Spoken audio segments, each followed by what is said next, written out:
Okay guys, so in this video we're going to take a look at how to prepare a file to be delivered, and then what service to use to deliver the file as a final version to the client, as well as intermediary versions when you're retouching. Right, because sometimes you want to, and you will have that luxury, or you will have this opportunity to deliver the file that's halfway there, just to see if the client likes in what direction you're heading with your retouching. Sometimes it can save you a lot of times and give your client a peace of mind. If you have that luxury, it may not be a bad idea to try to do that. So let's first take a look at the anatomy of the digital image file.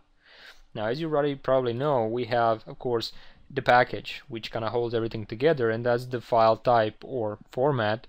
And typical file types or formats are RAW, JPEG, and TIFF, although TIFF and RAW usually come in various flavors.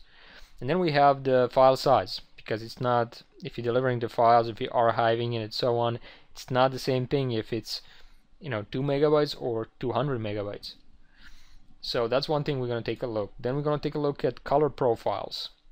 Depending on what your delivery might be, whether it's print or web or both, you might try to choose a specific RGB or CMYK flavor of your color profile.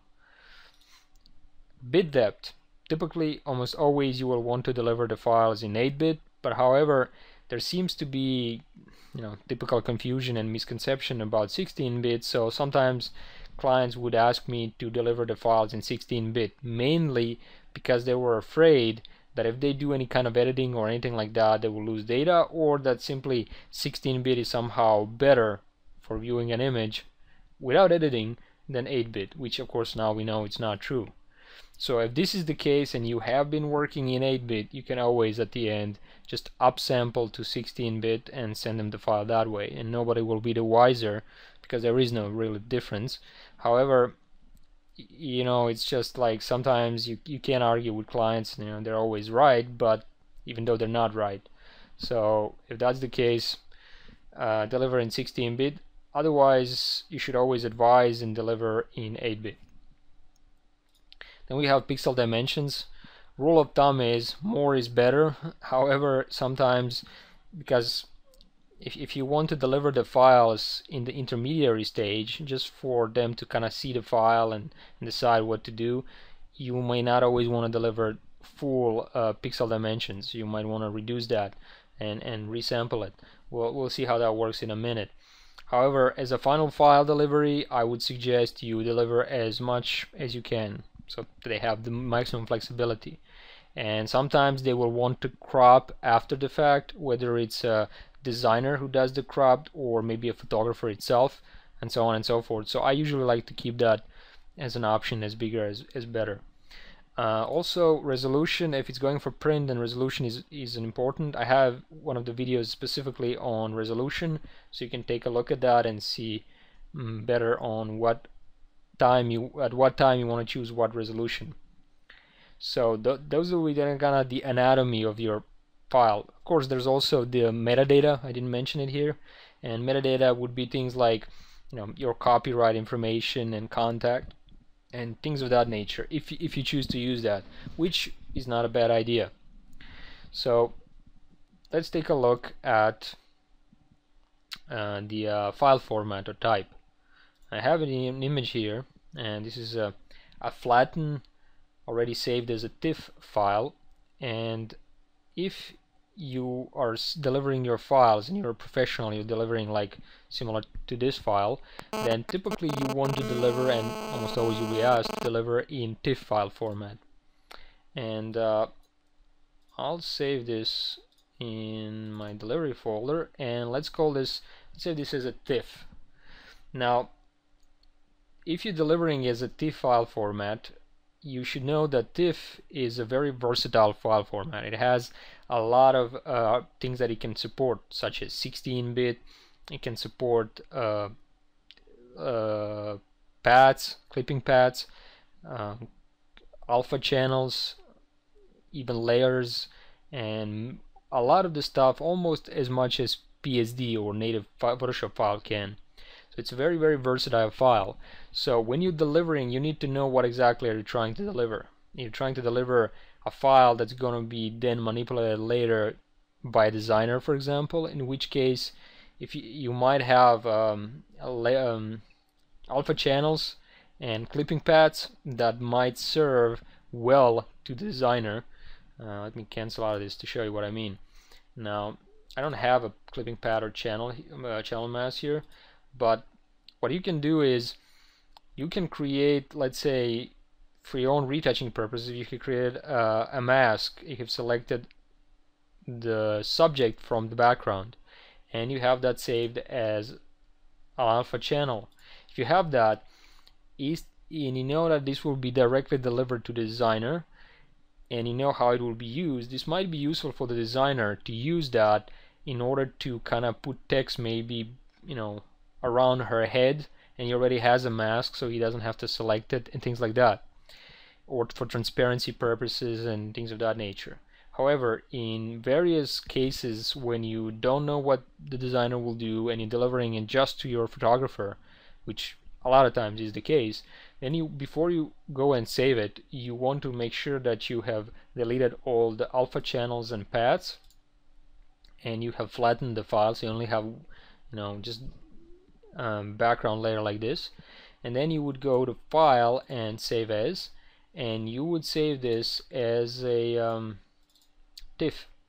Now you have here a bunch of formats. You choose TIFF, and here, well, basically you want to make sure that you have included your color profile.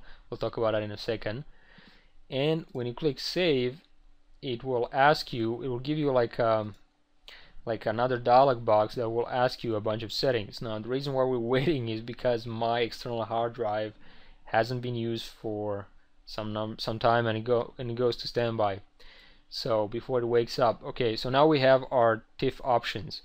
Well, typically you want to leave these settings as default. There's not much you need to change here, but just so you know, there's a thing called image compression.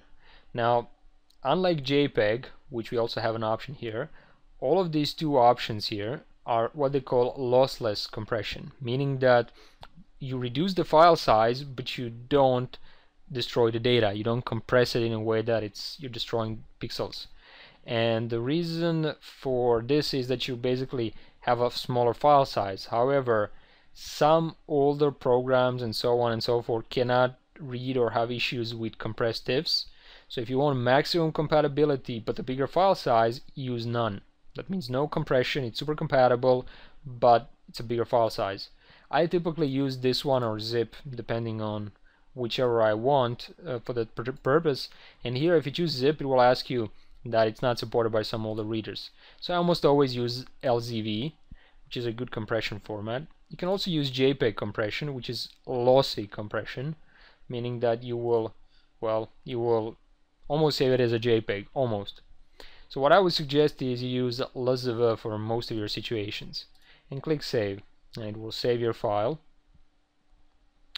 And also, if you want to, sometimes you will be asked by some photographers to deliver a Psd file with all the layers and everything. Now you can deliver that as a TIFF, or you can deliver that as a Psd. I like to deliver it as a Psd myself, and I also like to compress it later by zipping it, and we'll talk about it in a second. So that would be my recommendation if you're just sending it off to a typical photographer, you know, just a classical way, send it as a TIFF. That's my recommendation. Now, and most of the time you'll be asked that. Now I have just saved it as a TIFF, so that would be, in our case, that will be the file type, file format. Now let's take a look. What will be the file size in megabytes for this? It's 25.94 megabytes. This is a compressed version, right? Okay, now let's save this as uncompressed, and I'll save this as a copy, and I'll say no compression. By the way, it's also quicker to save if you apply no compression. However, the file size will go up, as you can see, quite a lot. From 25 megabytes before, now we have climbed to 60 megabytes. If you have slow upload speed and you have a lot of files, this could possess a problem. So what I would suggest is that you simply compress it like this. However, there is one other trick you can do with uncompressed TIFFs, and that is compress them additionally after the fact. I'll show you how you can do that as well. For now, actually maybe I can show you right away.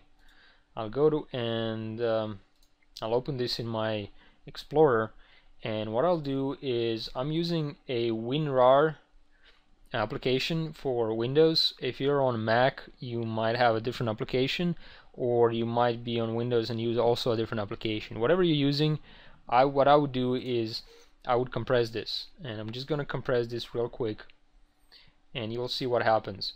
So the file now has went from the 61 megabyte to 29. So I have effectively reduced the file size by half, and it's still the same file. So now if I were to send the file, it would be still uncompressed, so it's still super compatible, but it's almost as this one. So that's another thing you can do. Okay, just zip it after the fact. And I would suggest not the RAR if you're on Windows and sending it off to Mac users, because most Mac users have an issue with RAR archives. I mean, they can unarchive it, but they will have to download a specific application. I think it's called Mac unrar or something like that. So what I would suggest is just stick with zip. It's widely used file formats for archives, and it's quite compatible.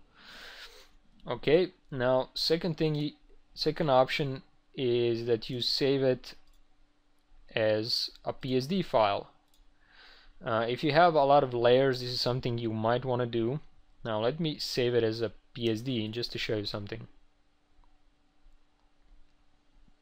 Okay, now let me go to here, and you will see that the PSD now is 47 megabytes.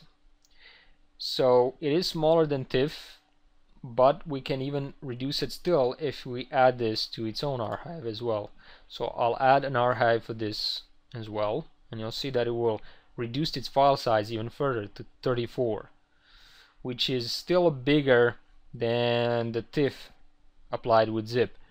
So as you can see, for sending files, TIFF is a very good option. Unless even if you're sending with layers, unless you have a bunch of very specific layers like smart objects and things like that, might not be a bad idea. Now I'll just delete all of these files except the original one, because I don't need that anymore. And let me go back to Photoshop.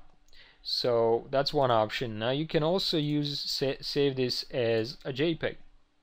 And of course, JPEG is a very small file.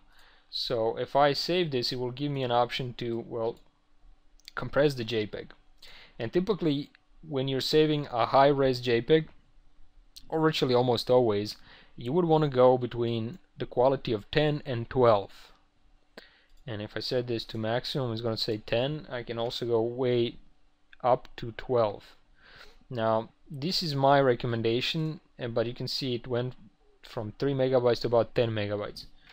And the quality is still very, very good. Unless you plan to re-edit the file, quality of 10 is very good. So that's 3.5 megabytes. Very small file, easy to send, easy to print. Now, just some people don't know this and believe that JPEGs are always used for web, but it turns out that JPEG was also quite heavily used in the beginning for print, because it is such a small file size, and at this setting of quality of 10, you will see virtually no. In fact, let me zoom this, and maybe we can see this. Okay, this is at 100%. Okay, now this is preview before and after. Virtually there is no difference. So unless you plan to re-edit the file and do some other type editing on top of everything, then using this option will basically not damage the file. So if you in a hurry, you have a lot of files, slow connection, try to convince people to send them the JPEGs, high quality JPEGs, because they will be good for printing just the same. If you're delivering files regularly and you have time and everything works, then TIFF is usually expected. Okay, so that's as far as that goes. Now, as far as raw files, I mean, that's just something that you might want to deliver if you have a special situation where you only have edited the raw files and you want to send them off to further editing, then you might send the raw file as well. Otherwise, don't worry about it. So those will be the recommendations as far as JPEG and TIFF. If you're sending it for the web or something, then use Save for Web, and I have a video on that as well. Now let's say that during your working progress, you want to send a file, but you want to send it off to to your client to be previewed. Then I would resample this image, resize it to maybe 1000 pixels wide, and then I would go to Save for Web, and very small file, I would send it off to my client. Now I gotta excuse me for my alarm clock, but this is real world retouching. So let's go back to our next contestant, and that's color profile. We talked about a little bit about this. So basically it's like this. If you have a client who just wants to receive your files, you have edited, and they just want their files for archive or printing on an inkjet or whatever that you retouch, and usually Adobe RGB is probably your best bet, but you want to check that out before you actually start retouching with your client. If you're sending it off to a prepress, for example, then you might want to do two things. You can deliver the file in RGB as Adobe RGB, as a file for color profile. You can also deliver it as a CMYK color profile, or even file type, and you can also deliver it, well, both. And this is something that it is quite common. If you are asked to deliver the CMYK files, I personally like to deliver RGB files as well, as two separate files. So let's do that. Now let's say that you're printing in Europe, and they just tell you deliver the RGB plus CMYK file, or just tell you deliver the CMYK files. They don't tell you anything else, but you know that they're gonna print somewhere in Europe, right? So what I would do is I will go to File and save this, as we already did, as a TIFF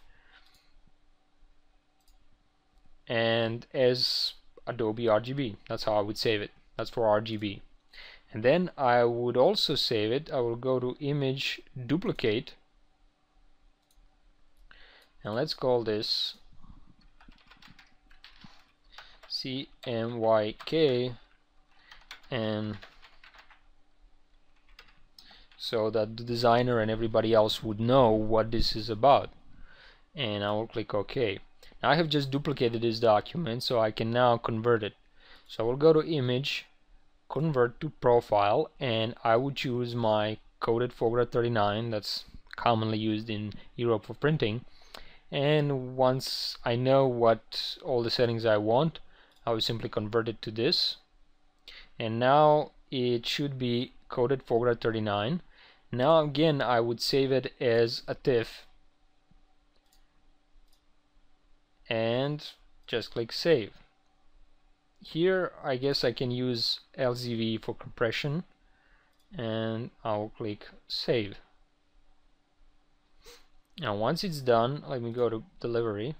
So I have my CMYK Fogra 39. As far as this one goes, well, I can name this one Adobe RGB 98. So now they have two files. One is RGB, and I have labeled it what the name of the file was, and I have named it Adobe RGB 1998. We haven't talked about naming, but this is a good way to do it. And then the RGB I would just name, the CMYK, this was the RGB, this was the CMYK, I would name this what CMYK profile I use. This way anybody, without opening it up, checking out from the profile, from Photoshop or somewhere else, they can easily check what it is. And now that I have this, I would simply archive this, and we can call this, I don't know, well, let's call this delivery for practice purposes. Otherwise I would call this something else depending on what the clients expect. And I will simply put this into its own archive. and it's also going to automatically test it, which is also a good idea. You always want to test your archive once you archive it. Very, very important. There is a time when I would archive create a zip file, but I wouldn't test it, and then I deliver it to somebody and says, I got a problem. And there's one other place where you can create a problem, and that is when they download it from some website or somewhere, and the download doesn't go doesn't complete the download, and they have a problem. But if you test it at home, then you know that the problem isn't in the archive itself, it's somewhere in the download process. So always check your archives. Now I already checked it, but I could, if I wanted, to test archive again, and it will test yes, no errors, fine. This is now 65 megabytes. Okay, I have two versions of the file inside, and this is how I would deliver it to the client who expects CMYK or RGB or both. And also, let me go back to Photoshop. So that's for pre-press preparation. Now let's say I'm gonna kill this one. Now let's say I'm still not ready for final delivery, but I want image to be to be delivered as a for approval purposes. Now let me go back to optimal one, my other slide. And as far as this goes, I already mentioned it, always use 8-bit unless you have somebody who doesn't understand the difference and just explicitly wants 16-bit for whatever reason, for fear or whatever. Then just upsample it if you worked in 8-bit, and he won't know. As far as dimensions go, well, this is what I wanted to talk about. So let's say you have done, and this is your final retouch version, but the client still hasn't seen it. So what I like to do is I like to go to image, duplicate,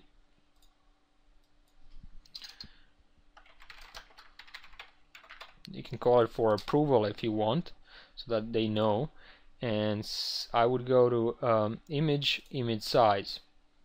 Now since this is only for approval, it's not for printing or anything, resolution does not matter. Only thing I care about is the width. So I would make sure that it's 1000. Usually I use for a landscape images, I use 1000 pixels. It seems to be a decent amount of pixels, but still good enough for people to see the details and all that. So I would use that. And if it was a portrait shot, I would use 700 for width. And here, well, in this case, I guess I would use best for smooth gradients. I don't want any additional sharpening, so I'll click OK. It's gonna, now this will be 100% zoom, so it's still decent for people to see how the image looks, but it's easy to send via regular email. So now I would go to File and Save for Web, so it's a smaller file without too much compression. And here I would use JPEG very high, and again, I don't have to worry about that it was in Adobe RGB. You always want to send for approval sRGB, just like you would upload it to web. So it already has options to embed color profile and convert to sRGB, so everything is fine. And I would go to save. Actually, I can put the, since it's not going to web, it's just for approval, I can put this to 90 for quality, and I would save this now. So I would save this. Oops, let's put this into my folder for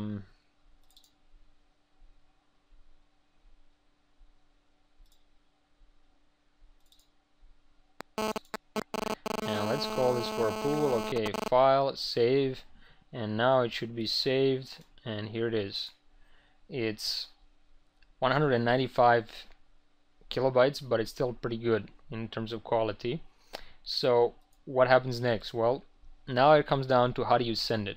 Well, this is a very small size, so they can check this on their phone easily, on iPhone or some smartphone or tablet or anywhere if they're in a hurry, and you don't have to send a big file that they have to download forever and just to see how it looks. So I like to use this quite often. Now here's the thing.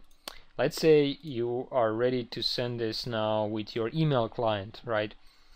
Well, what happens? Well, let's say that I can actually now drag and drop this into my email client. I'm using Thunderbird, if you're wondering, and it will be right after the message like this.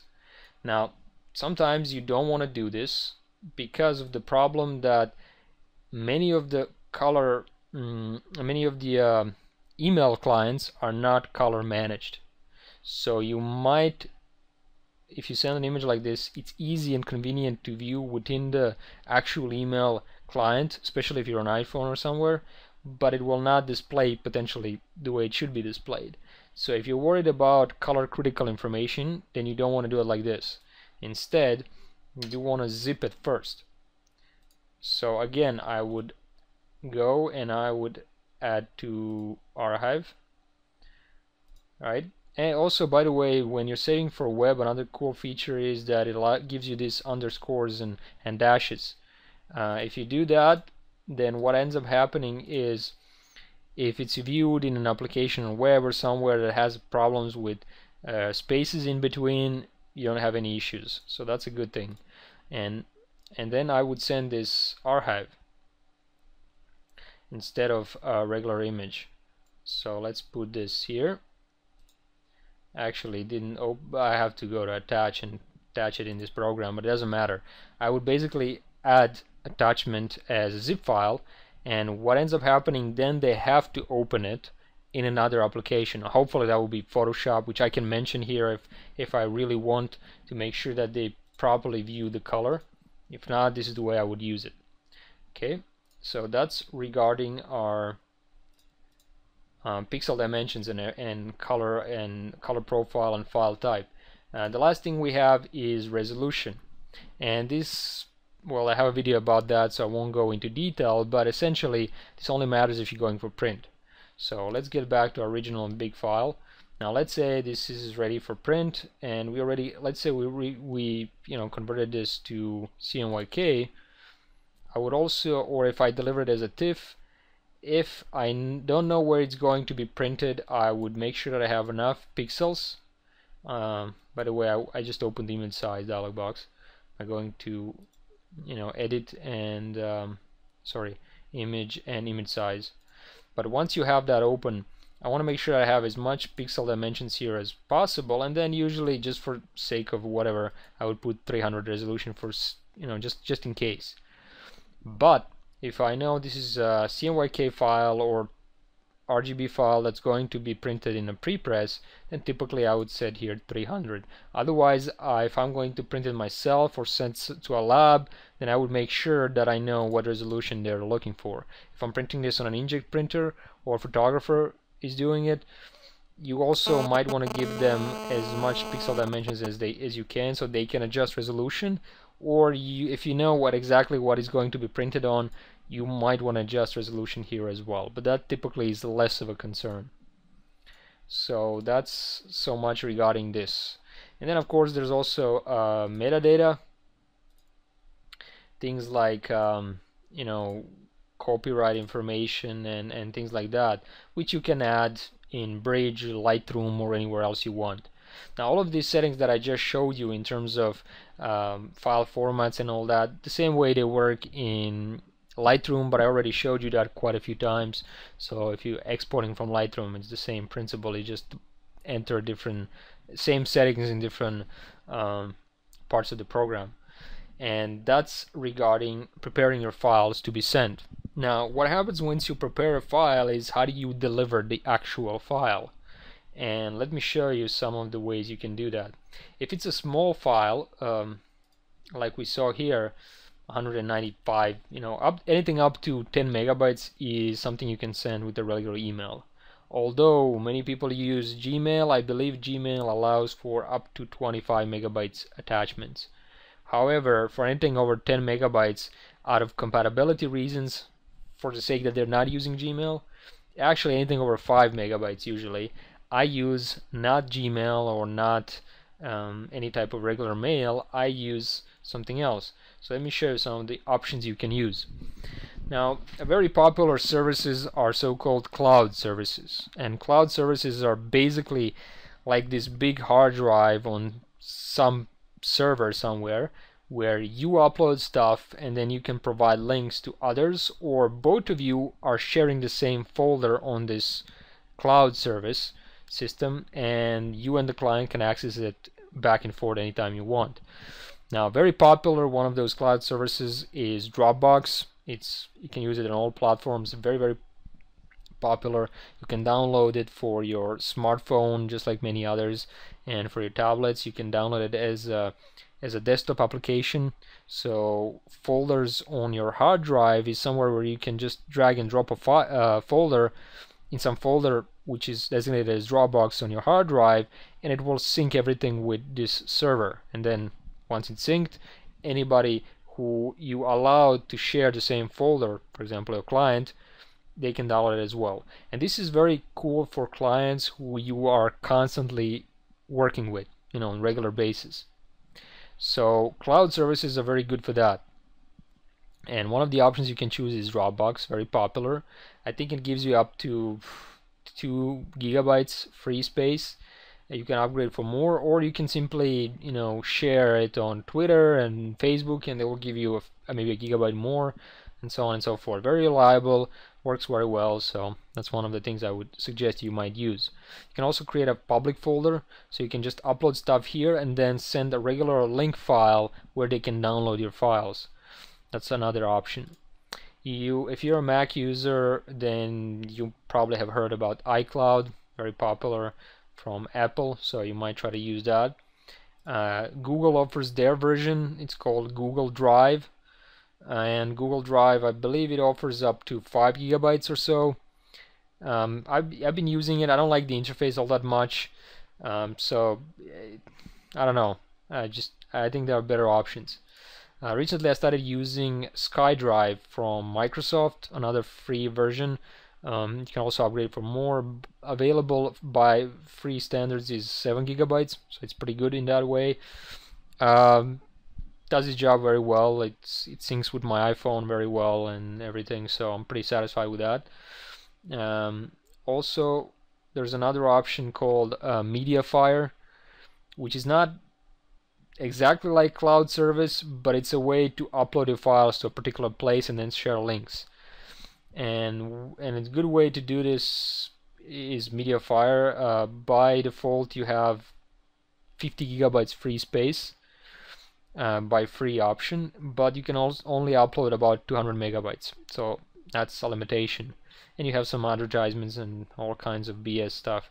So if you want to upgrade, it's not that expensive. That's another option you can choose. There's also, if you don't work with regular clients and you just want to send them one-way file, popular services are email clients, basically like for sending big files.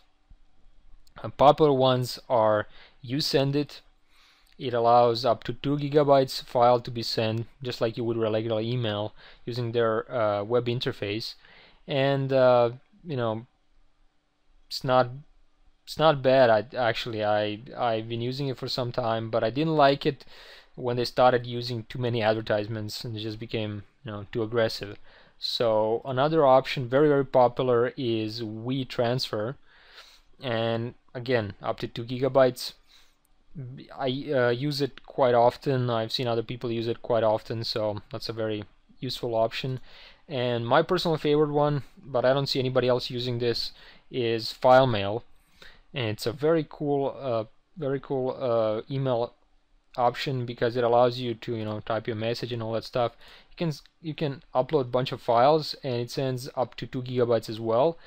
And also I like the option that you can set a download limit so that everybody don't download it all the time. You can send it for a certain number of days, and this is what I really like: notify me when the files are downloaded. And so not only does it send you a confirmation email once you upload the files and even zips it for you, but also it notifies you when somebody downloads it. And that's something I really like, because then I know, okay, I have sent an email to the client, and then I never know if they received it or when they're gonna contact me. But once I get an email, hey, somebody had downloaded your files, then I know that they received it and downloaded it, and then I can expect their email back. So I really like this one. No advertisement, very easy to use. My recommendation. Also very reliable. If you have your own hosting somewhere and domain and all that, you can use, for your website and so on, you can use FTP client. An FTP protocol, that's similar to Dropbox and everything we've seen, but it's private. You host files on a particular place that you paid yourself. So it's not like a very public service like a Dropbox, but it's very particular to you. So it's more secure, I would say. But you need a you need an email you need a FTP client to access and browse your files. And if you want to share it for the same folder like you would with a Dropbox, your client also needs an FTP client and needs username and password so that you can log in to your particular hard disk space somewhere on your server. And this is how it looks, a typical file, I mean the FTP client. And the idea is basically just like any file browser you would have. On Windows that would be Explorer, on Mac that would be your Finder. So it works in a pretty similar way, files and folders, right? Just put stuff here and there. It's very similar to any file browser you might find offline. And you need this kind of specific file browser for browsing FTP protocols. Now if you're using Firefox, a very cool extension for Firefox is Fireftp. It works fine, very simple to use. It's cross-platform, so if you're a Firefox user, that's what I would recommend. I personally, on Windows, I like to use also as a desktop client FlashFXP, very good one. But I think it's not free, you gotta pay for it. And you might also check this free one, Filezilla, very popular one. It's cross-platform, so you can use it on Mac and I believe Linux and Windows as well. So that's another option. And basically using those things, those are your option in which you can deliver files once you save them. Now, as a rule of thumb, if I'm sending files to a client that I'm working for the first time and just need one-way sending files, I would use probably FileMail most of the time. Or option number two, if I'm working with a client that I work on regular basis, I would use Dropbox, and typically they also have Dropbox. If not, then I would upload it to public folder on Dropbox and then just simply give them a link to download using a regular email. And another one that I use more and more is Skydrive. I like that as well as Dropbox. It's pretty similar to it, but I like it because for some reason, I don't know, it's just I like the interface. I like how it seems reliable. Google I like, but I don't like the interface. It's just kind of counterintuitive. Apple, I'm not a Mac user, so I don't use it because of that reason. And YouSendIt, I don't use that because it's just too aggressive with its advertisement. WeTransfer I use from time to time, but I prefer FileMail because I've been using that for quite some time. Otherwise, WeTransfer is very good. FTP, I use sometimes FTP for my own purposes because sometimes I like to, more private files, something that I want to be kind of more secure. And that's pretty much how I would send files back and forth, and that's how you might want to use any of those services to deliver your files. And as I explained, now you think you got a better sense of how to save your files and what services to use in order to deliver the files. Now these services are currently available and currently popular. However, they may not be forever and for a long time. New cloud services like Skydrive, Google Drive, or Icloud, or Dropbox, they're popping out like mushrooms after rain everywhere. So if you want to use this one, just make sure that you're using something that a lot of users are using, because then the chances are that they will stay in business for some time. And Dropbox is a great example of this. People have been using it for quite some time. People trust it a lot, so that's not a bad option. And of course, the three big players now have entered the market: Apple, Google, and Microsoft. And that's pretty much it. FTP will be as long as you pay for your hosting service. So that's something you can, you can maintain on your own regardless of what happens to the big players. So that's a good option as well. And sometimes, if something happens with Dropbox, they get hacked or something, or they, their service goes down, you can always use FTP as a backup, because that will always depend on your hosting service. So choose a good one. And that's pretty much it. Hopefully you'll get a better sense now of how to deliver your files. Just good communication and use one of these things that I explained, and you should be fine.